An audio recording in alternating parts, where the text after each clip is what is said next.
Hey everyone! So, I know this video is overdue, but I was kind of dreading making it, and as you probably figured from my absence and silence, the IUI did not go how we wanted it to. So, I went for my blood work on Monday the 27th, and it was negative, which I kind of already knew, because, of course, I did take home pregnancy tests, even though I know I shouldn't have, and they were all negative, so I kind of already knew what was going to happen when I went for my blood work. I did have the slightest bit of hope left, not very much. So when I went for my blood work, I was kind of upset just waiting in the waiting room. I just wanted it to be over with. Got the blood work done, was leaving the doctor's office, and I just cried on the way out because I just knew what I was waiting for. I waited all afternoon. I knew they were going to call about between 1 and 2 because that's when they called last time, and that's usually around when they get the results. So my doctor called. I didn't even want to answer the phone because I just knew what she was going to say, so I let it go to voicemail. She did leave me a voicemail, and I just had to listen to the first couple words and already knew. She said, "I'm so sorry, I don't have better news." And once I heard that, I just broke down crying. It was hard. It's still hard, but I'm starting to accept it a little bit more now. So when I found out, my husband had just went shopping. He was on his way to Costco, so I was by myself. My son was napping. I was by myself, which was kind of nice at first because I needed to just process it and let my emotions out and cry and just be by myself for a little bit. And then when he got home, I didn't even have to tell him. He already knew. He could just tell by how I was acting. I was quiet, didn't say much, was just helping him put things away, and he just looked at me and said, "It was negative, wasn't it?" And I said, "Yeah." So, I didn't have to say it to him. But the first day was really hard. The next couple days were hard. I didn't want to talk about it. I didn't want to talk to anybody. Didn't want to do anything. Was just sad. John still has off of work, which is nice because we were able to just spend time together. He helped me keep my mind off of it, but of course, it's all that you can think about. And I mean, part of it too is just I feel like every time you get a negative, every month that it's negative, you just go through the whole grieving process. I know I'm not grieving a loss. I'm not grieving somebody, losing somebody, but it feels like I'm still going through that whole process. I'm grieving what could have been. I'm grieving the hope that I had, and each month just makes it worse and worse. I mean, I know there's a list of the different stages of grieving and the order they go in, and not everyone goes through that order in the same way with whatever you're grieving. So at first I was really sad and angry. I was angry this is happening. I was angry why I can't get pregnant again. I was just angry that the whole thing failed yet again, and I have to go through this whole process again, and I was just angry. And then it eventually, kind of in the same phase, went into denial. I was in denial even after my doctor called me. Even after her telling me the blood work was negative, I still wanted to go take a pregnancy test. And I was like, "Ashley, what are you doing? Get it together. It was negative. Why are you going to take another pregnancy test?" So I talked myself out of doing that.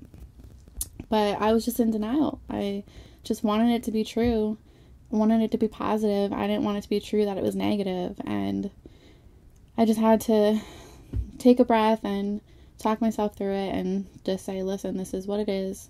You're going to get back up. You're going to do it again. And that's just how it has to be." So now I'm kind of in the acceptance phase. I had a couple days to process it. Talked with my husband. We decided we're going to try to do another round of the IUI. I mean, each time you do it is a little bit increased chance of it working. But I mean, I know people who go through it 2-3 times and it still doesn't work. So I'm still a little skeptical. I don't want to get my hopes up again. I don't know how many more times I can go through this. Excuse me. I just ate a bunch of Oreos before doing this. And my husband left me with all these all this equipment to help me make a video, because he's into making videos and I'm just starting. So he gave me like this microphone to use. He gave me like this little light to use, but I turned it on and then I feel like I'm just telling you a ghost story. So I don't think we're going to use that light. Although the lighting in here is not the best. So one day I'll get my setup figured out. But I'm in our new camper right now. I decided to do it in here because my son is napping right now. John went to Home Depot and my mom's not home. So the house is quiet, but Noah's napping, and I figured this is just a good spot to do it. So the lighting and the setup is not the greatest, but bear with me. Like I said, now we're back at step 1, and it sucks. It really does. And I'm not looking forward to going through everything all over again. All the ultrasounds, all the blood work. This time I'm probably going to have to go to Chesterbrook, which is about a little over an hour from us. That's where we had to go for the IUI. I might have to go there for my ultrasound this time, because depending on when it falls, if it falls like this weekend, then I'll have to go to Chesterbrook, because the Allentown office is closed on the weekends. They're closed on holidays, and the Chesterbrook office is open. And it's not like I can just wait until next week until the Allentown office is open, because everything is so time sensitive. It's very specific to when you have to get these things done. So right now, I had to stop taking using the progesterone suppositories, and then once I stop that, you get a period within a few days. So when I get my period, I have to call my doctor, and then they'll schedule for the first ultrasound, for the baseline ultrasound, to see how your lining is, see how everything's looking, to see if you can start the Clomid again. They called in the refill for the Clomid. I still have to go pick that up, which actually that just reminded me I have to pick that up today. So I have to pick that up, and then I'll find out when I start that. I'll take that for 5 days again, and then probably the following week I will have to go for a couple ultrasounds, see how the follicles are. So the most frustrating part of all of this is everything looks so great. She keeps telling me how great the follicles are and how they're growing appropriately and they're the size we need them to be. My lining looks great. Everything looks like it's supposed to look, and it's still not working. And I know that there's statistics against us. I mean, if you're trying to conceive naturally on your own, you only have a 10 to 15% chance of getting pregnant each month. So that's already low. And then when you're doing like the Clomid and the timed intercourse and IUI, it does increase your chances, but it's still only about 20 to 30% chance each month.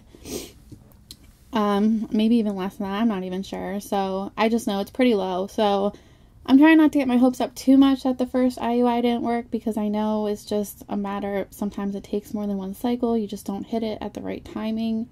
But it's just really frustrating knowing everything was like how it was supposed to be, and it still didn't work. My follicles, I had 3 growing that were like really good size. They looked how they should. You do the IUI and they put the sperm basically where it needs to be, and it still for some reason doesn't match with the egg, or there's so many things that have to match up for you to get pregnant, and it's just so frustrating. It's also really frustrating when you see people just having like 7, 8 kids willy-nilly, like not even trying, which I'm happy for them. I'm happy they can do that, but it's also frustrating when you're trying so hard just to have one more, even to have one. I mean, I know people probably think it's easier going through all of this, already having a son, which yes, I will say it does make it a little bit easier. After I found out it was negative, he does make me happy. He makes me smile. It's nice knowing I at least have him. I told him I was sad, and he gave me a hug, and he cuddled me, and he just keeps me going. I will say if I didn't have him, it would be a lot harder, but it still doesn't make it an easy process, and it still doesn't make it an easy thing to go through just because I have him. I still want another child really bad, and we even want a 3rd child at some point. So John and I joke that hopefully we just have twins this time, so we don't have to go through this all over again. But I will be happy with just one healthy baby. And if we can have a 3rd in the future, great. If not, I'm not going to be as stressed about it. It'd be nice. But just having Noah is enough too. And I just really want him to have a sibling. I think he would be a really great big brother. And it's hard when it's taking so long as well, because I didn't want them to be so spaced out in age. So he's already going to be at least 3 at this point by the time we have another baby. He turns 3 next September, and if I were to get pregnant now, I wouldn't even be due until at least October. So he's already going to be over 3. I don't want to delay it anymore. I know some people keep saying I should take a break, and maybe I should, but I feel like that's even harder to take a break, because I just don't want to delay it anymore. If I'm taking a break, I know for sure I'm not going to get pregnant, and it's just going to delay it even further, and it's all I'm going to think about regardless. So I don't know. I just think taking a break is not the best option right now. Maybe if the next IUI doesn't work, we'll consider taking a break, but I just want to keep going and hoping for the best. And it is hard. I am losing hope, and each cycle gets harder and harder, because even if everything looks great again, it didn't work the first time, so who's to say it's going to work the second time? But I have to try to get those negative thoughts out of my mind, stay positive, just try to hope for the best, and that's all I can do. I don't know, things are starting to get a little bit better. I was really depressed at first. I'm still depressed here and there. I'm irritable and moody, and I'm thankful that I have my husband. He's so supportive through all of this and understands when I'm like lashing out or just in a bad mood, not to take it personally. Recently too, I also just put my 2 weeks in at my job. Some of you know I work per diem in the hospital in a med-surg unit as a registered nurse. I only work 16 hours in a 4-week period, but even that was starting to get to me with everything that's going on right now. I don't know the timing of everything for the IUI. I don't know when I have to get my ultrasounds done. I don't know when the next IUI will be. So trying to schedule myself around that and trying not to pick a day that's going to be on the day of the IUI. I don't want to have the IUI and then go to work, because I do work nights right now, and I don't want to put that stress on my body of not eating, not drinking, not peeing for hours because I'm so busy at work, not getting a proper sleep in. I mean, usually I try to work 7 p to 3 a so I can at least come home and get a few hours of sleep, because if I work until 7 a, Noah is awake by the time I get home, and then I can't sleep, and I'm exhausted. So, and that's just not good for my body. It's not good for us trying to conceive. It's just not healthy. So John and I decided that it's best to step back from that part, focus on our family, focus on trying to stay healthy and happy to have another baby. So I put my 2 weeks in, and I'm really fortunate to say that I took this job because I wanted to take this job, not because I had to. I'm lucky enough that John is willing to work as hard as he does to let me stay home with Noah. I always wanted to be a stay-at-home mom. It was always my dream, and I just never thought that it was going to come true. And after I had Noah, I was dreading going back to work. I didn't want to leave him. I didn't want to put him in daycare like most parents probably feel. I mean, some people like work. They want to go back to work, and that's fine. Everyone has their different way about it, but I really just wanted to stay home with Noah, and I was dreading going back to work. And then one day we just sat down, made a spreadsheet, made a budget, and said, look, John can cover all of our expenses. We're good. You don't have to work. You can stay home with Noah. And I was so thankful that we were able to do that. And so when I decided to take this per diem job, it was because I wanted to. It was because I missed nursing, and I wanted to keep my skills up to date, and I wanted to care for patients again. I honestly really did miss that, and it just gave me a reason to get out of the house and socialize a little bit. But now at this point, with everything going on, most days I don't even feel like being around people. I don't feel like socializing. When I do have to go to work, I have to put a happy face on and pretend like I want to be there. And it's just not fair to the patients either. My heart's not in it right now, especially with everything going on with COVID. The cases are increasing, and I just don't want to put that unnecessary risk, that higher risk for bringing it home to Noah. He's too young. He can't get vaccinated, and I don't want to risk bringing it home to him. I know you can get COVID anywhere you go, And, you know, we're still going to live our life. We're still going to do things. We went to the Da Vinci Science Center. We're going to go to the aquarium. I know you can get COVID from any of those places, but I don't want to put an extra risk by being in the hospital, taking care of COVID positive patients, and then coming home to my son and my family. I just don't think it's my priority right now. I really respect the nurses and healthcare and everybody working through this pandemic who can do that, and I'm thankful that I don't have to. So I decided to take a step back from work and just focus on trying to be healthy for everybody. And I'm really thankful that my husband was supportive with that decision. He pushed me to do that because I was really hesitant. It is hard not being able to contribute financially.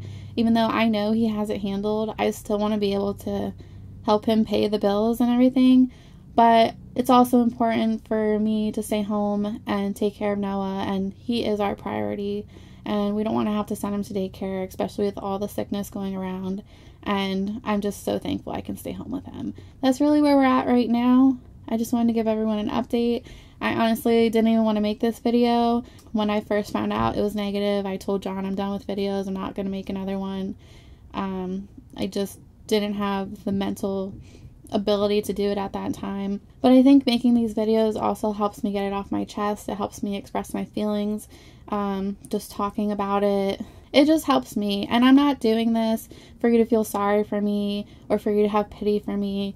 I'm doing it, like I said, it does help me express my feelings, and I'm doing it for everyone else who's going through the same situation to know that you're not crazy, first of all.